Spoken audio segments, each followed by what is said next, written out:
और ये एग्जामिनर पक्का पूछेगा कि डीएनए और जीन में क्या अंतर है। डीएनए की खोज किसने की थी? डीएनए की दोहरी हेलिक्स संरचना किसने दिया था? अधिकतर जो क्वेश्चन पुटअप किए जाते हैं वो डीएनए से रिलेटेड क्वेश्चन पुटअप किए जाते हैं।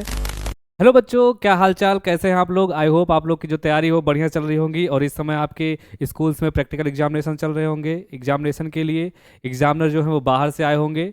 तो बायो के प्रैक्टिकल में बच्चों क्या होता है कि अधिकतर जो क्वेश्चन पुटअप किए जाते हैं वो डीएनए से रिलेटेड क्वेश्चन पुटअप किए जाते हैं, जिसमें से एग्जामिनर जो है छोटी छोटी बेसिक क्वेश्चंस डीएनए के मॉडल से आपको पुटअप कर सकता है। तो कौन कौन से ऐसे क्वेश्चन बनते हैं जिसकी वजह से आपको प्रश्न के उत्तर देने से आपको एक अच्छे मार्क्स आ सकते हैं? तो कुछ ऐसे बेसिक क्वेश्चंस आपके लिए हम लेकर के आए हैं डीएनए के से रिलेटेड।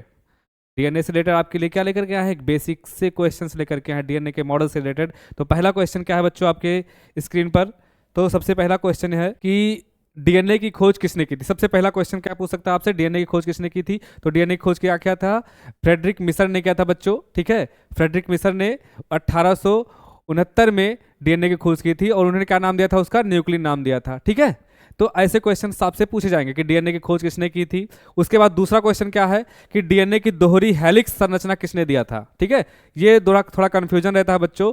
तो जो दोहरी संरचना जो थी, हेलिकल संरचना थी, वो जेम्स वाटसन और फ्रांसिस क्रिक ने क्या दिया था? दोहरी हेलिकल संरचना दिया था और इसके लिए इनको क्या दिया गया था? नोबेल पुरस्कार दिया गया था 1962 में, ठीक है। तो आपको यहाँ पे स्ट्रक्चर दिख रहा होगा, ठीक है। डीएनए का कुछ थोड़ा सा मैंने बना दिया यहाँ पे स्ट्रक्चर। तो यहाँ पे आपको दिख रहे होंगे बेस पेयरिंग दिख रही होंगी, ठीक है यहाँ पे।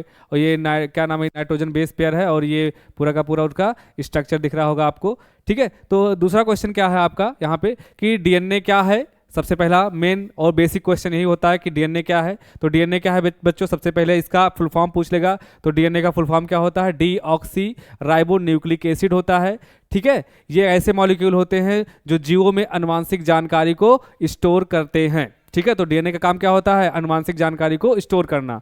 नेक्स्ट क्वेश्चन क्या है बच्चों आपके लिए? डीएनए का पूरा नाम क्या है? तो मैंने पहले ही बता दिया कि डीएनए का पूरा नाम क्या होता है? डीऑक्सी राइबो न्यूक्लिक एसिड होता है, ठीक है। तो यहाँ पे हम लोग देखेंगे, यहाँ पे मैंने यहाँ पे स्ट्रक्चर में बता दिया है कि एडेनिन के साथ जो पेयरिंग होगी बच्चों किसकी होगी? थायमिन की होगी। और ग्वानिन के साथ किसकी होगी? साइटोसिन की होगी। तो यहाँ से भी क्वेश्चन बन सकता है आपको कि ये बताओ कि एडेनिन के साथ किसकी पेयरिंग हो रही है? तो एडेनिन के साथ पेयरिंग कौन करता है? थायमिन करता है। और ग्वानिन के साथ कौन करता है? साइटोसिन करता है, ठीक है। नेक्स्ट क्वेश्चन बच्चों आपके लिए क्या है यहाँ पे कि ये बताओ कि डीएनए की संरचना क्या है? डीएनए की संरचना क्या है या what is the structure of DNA? तो डीएनए की संरचना क्या है? एक डबल हेलिकल की तरह होता है। हेलिकल समझ रहे हो ना? ये जो ऐसे मुड़ा हुआ है, इधर देखो, ये ऐसे करके ना, जो ऐसे करके ये मुड़ा हुआ स्ट्रक्चर दिख रहा है, वो क्या है? हेलिकल का स्ट्रक्चर है, जिसमें दो लंबी पॉलीन्यूक्लियोटाइड्स है ना। ये जो आपको दिख रहा है ये क्या है? ये पॉलीन्यूक्लियोटाइड्स हैं, है ना। तो पॉलीन्यूक्लियोटाइड स्टैंड एक दूसरे के चारों ओर लपेटे हुए होते हैं, ठीक है।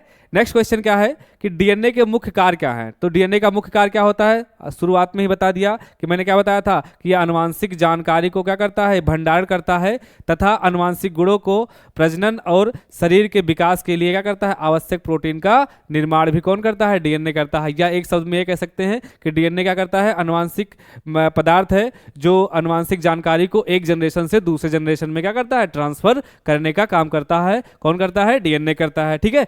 नेक्स्ट क्वेश्चन आपको क्या दिखेगा? नेक्स्ट क्वेश्चन मिलेगा कि यहाँ पे कि डीएनए और जीन में क्या अंतर होता है? बेसिक डिफरेंस होता है बच्चों। और ये एग्जामिनर पक्का पूछेगा कि डीएनए और जीन में क्या अंतर है, ठीक है। तो क्या होता है, क्या नाम है इसका, डिफरेंस क्या है बच्चों? तो डीएनए एक लंबा अणु है जिसमें जीन शामिल है। याद रखना, जीन किसमें शामिल है? जीन डीएनए में शामिल है, ठीक है। और जो शरीर को विशेषताओं को निर्धारित करने वाले खंड होते हैं, ठीक है। कौन? जीन। जीन को क्या बोलते हैं? फंक्शनल सेगमेंट ऑफ डीएनए भी बोलते हैं। क्या बोलते हैं? Functional segment of DNA. क्या बोलते हैं?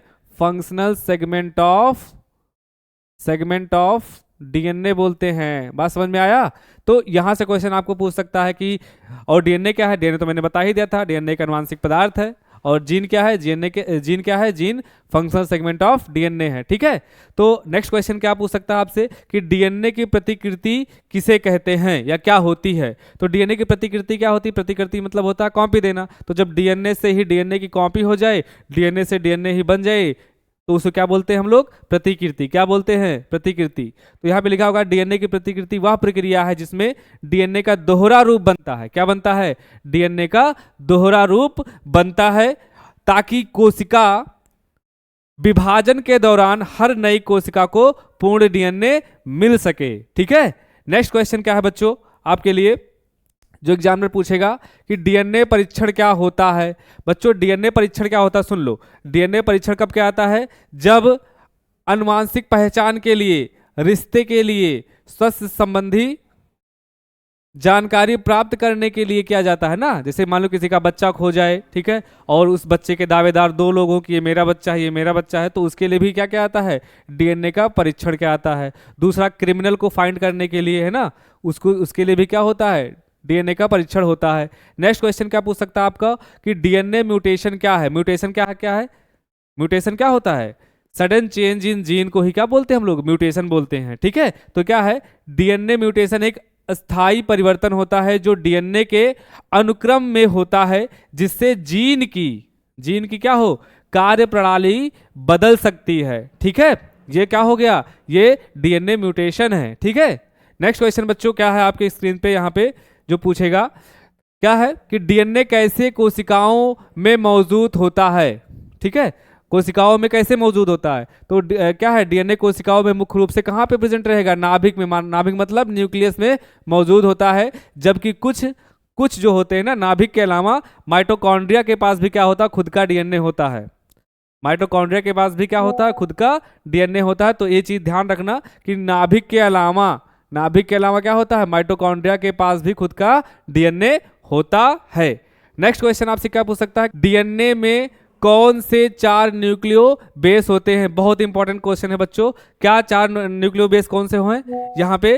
तो पहला है आपका एडेनिन, दूसरा है ग्वानिन, तीसरा है साइटोसिन और चौथा है आपका थायमिन। ठीक है, बात समझ में आया? नेक्स्ट क्वेश्चन क्या पूछ सकता है आपके लिए कि मानव डीएनए की लंबाई कितनी होती है? बहुत इंपॉर्टेंट और बहुत ही बेसिक क्वेश्चन है जो एग्जामिनर पूछेगा। कितनी होती है? लगभग 2 मीटर। सोचो कि छोटू सा क्या है आपका सेल है, और उसके अंदर जो न्यूक्लियस है, नाभिक है, उससे भी छोटे हैं। मतलब उसी नाभिक में, छोटू से नाभिक में क्या होते हैं? 2 मीटर का डीएनए पाया जाता है। लगभग 6.6 फीट की लंबाई होती है इनकी। ठीक है, तो क्या है बच्चों, आई होप आप लोग को ये चीजें समझ में आई होंगी और आप लोग बढ़िया से तैयारी करते रहिए। All the best.